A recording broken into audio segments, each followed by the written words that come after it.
Aaron Rodgers, guy we talk about around this time of Probably year. likes to drink tea as well. Well, the tea he likes to drink, that's not in here, that old ayahuasca tea. But that's neither here nor there.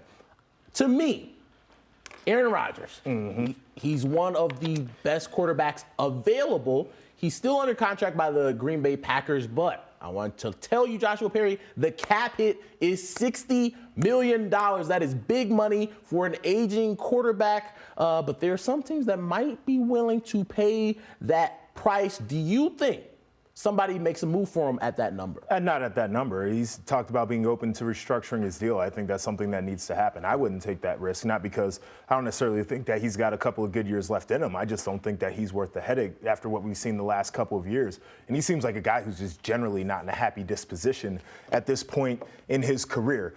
I do not think that he plays football in Green Bay again. I think that is 100% realistic. I also think there's a very real chance that he doesn't play football again, period. So this is going to be something I'm very interested in monitoring. But to me, he is a guy that he's polarizing because you know what he can be as a player is just when it's not going well, it feels like the locker room starts to splinter apart, and he has a lot to do with that. Yeah, according to reports, they wouldn't trade him to an NFC opponent. Makes sense. What AFC team out there do you say, all right, you plug Aaron Rodgers at the quarterback position, that team, arrow pointing up? Raiders.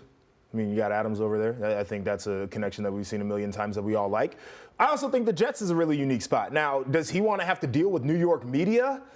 I'm not exactly sure that he does. I think there's a lot of stuff you can get away with in Green Bay that won't fly in New York, but we see the talent that exists on that offense. I mean, we saw what kind of numbers that Garrett Wilson put up as a rookie with a bad quarterback and then a quarterback carousel. If you stabilize that, feels like they'd be in a spot to be really competitive. And it's not just Garrett Wilson. You have, Breece Hall. Obviously, he tore the ACL, but that could be a guy that could be on the mend at the point in the season where Aaron Rodgers, maybe June, July, in camp with the Jets. I don't hate that fit. Obviously, the Raiders makes a lot of sense because of the relationship with Devontae Adams, because Josh Jacobs is in the backfield and some of the other things that they can do.